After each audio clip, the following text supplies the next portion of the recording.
Já využiji tady toho malého překlepu a trošku řeknu něco na začátek k naší společnosti. To jméno je takové zvláštní pro české uši. Je to vlastně anglické příjmení, který zakladatel této podnikatelské rodiny už někdy v roce 1807 vlastně založil tuhle společnost a dodnes s tou více jak 200letou tradicí dále provozuje. Rodina je to zajímavá, dostala šlechtický titul a nějaké podrobnosti k historii vám můžu říct potom na workshopu, pokud by to někoho zajímalo. Mnozí z vás se určitě se slovem factoring setkali, ale zeptám se, kdo má už praktickou zkušenost, kdo už někdy tento finanční produkt z vás využil. Pár jich tady je, výborně. Takže pro ostatní, kteří to jenom třeba tuší, co to znamená, tak je to v podstatě taková velmi efektivní a řekl bych sexy služba, která vám uvolní do vašeho cashflow prostředky, které máte vázány ve svých pohledávkách. Jednoduše řečeno, vystavujete faktury svým odběratelům a ti odběratelé vás donutí k tomu, že jim musíte dát 30, 60, 90 denní splatnost. A teď čekáte na ty peníze, nevíte, kdy budou zaplaceny, jak budou zaplaceny.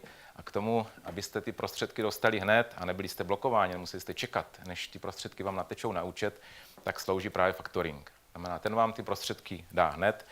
A navíc oproti jiným finančním produktům, jako je třeba provozní úvěr nebo kontokorent, to má tu výhodu, že ve většině případů tyhle prostředky vůbec nemusíte vracet. Jo, že to jsou vlastně peníze, které jsou vaše, jo? Jenom je dostanete dřív, než byste čekali na tu splatnost. A není to cizí zdroj financování, jsou to prostě jenom pohledávky, které se přemění na peníze. Pro koho je tady tento produkt nebo ty různé alternativy faktoringu určený? Těch skupin je více.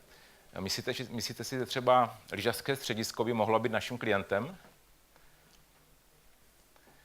Bohužel nemohlo, i když potřebuje třeba to financování, chce koupit třeba zasněžování nebo něco podobného, ale bohužel nemá pohledávky, protože pracuje s hotovými penězi, prodává permanentky na jízdu a vlastně tam ta pohledávka nevznikne, tím pádem bohužel tomuhle klientovi pomoct nemůžeme, ale můžeme pomoct všem ostatním. Firmy, nebo našimi klienty jsou firmy, které mají finanční potřebu, to je základ, aby ty prostředky potřebovali, dělají business to business, mají delší splatnost faktur a mohou to být firmy, které úplně začínají, mají jenom dobrý nápad a mají dobré odběratele, kterým ten nápad nebo zboží dodávají, můžou to být našimi klienty. Klíčové sektory jsou výroba, zpracovatelský průmysl, potravinářský průmysl, různé velkoobchody, které dodávají třeba do řetězců, tam mají dlouhou splatnost, autodoprava a různé jiné služby. A co týká forem podnikání, jak říkal pan Macura, tak to můžou být všechny firmy z toho podnikatelského spektra, které vlastně existují. Jak to funguje? Funguje to velmi jednoduše.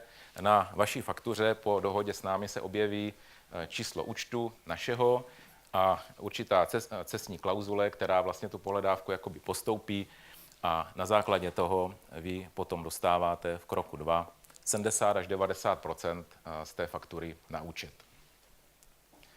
V okamžiku, kdy ten odběratel náhodou nezaplatí, tak my se staráme i o správu pohledávek, to znamená upomínáme ho, urgujeme ho, řešíme, aby došlo k zaplacení a v okamžiku, kdy dojde k zaplacení, tak vám doplácíme ten zbytek těch prostředků, které z té faktury vlastně zbývají, to znamená těch 10 až 30% podle toho, jaký je to segment. Kdy je vhodné faktoringu využít?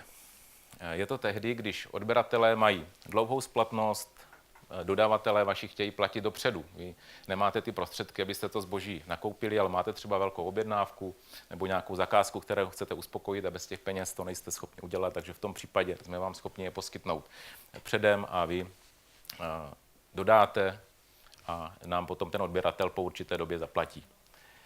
Řešíme i ty odběratele, kteří mají horší splatnost, jo, to je potom přeneseno částečně na nás a je to i výhoda pro vás, že se nemusíte starat tady o tu nepříjemnou stránku podnikání, uhánění peněz. V okamžiku, kdy máte potřebu finanční, roste vám obrat, jsou různé sezónní výkyvy, potřebujete nakoupit materiál, je to výhodné využít na to faktoringové financování. Nebo máte nové zakázky, větší objednávky. A nebo také jste u banky, kde jste do té doby byli spokojeni, ale najednou se dostanete na nějaký maximální limit a ta banka už vám nechce více půjčit. tak zase můžete své pohledávky přeměnit na peníze a tím si navýšit v podstatě to svoje cash flow. A nebo vám banka ten limit snižuje. Zase můžete to doplnit nebo vyřešit přes nás. Tak asi poprosím, už zbytek necháme na workshop. Dobře. Jaké přínosy a užitky vám potom sdělím na workshopu pro zájemce, kteří o to budou stát. Jinak jsme tady k dispozici s paní Veronikou Procházkovou u stolečku a v průběhu doby můžete nás navštívit i tam. Děkuji za pozornost.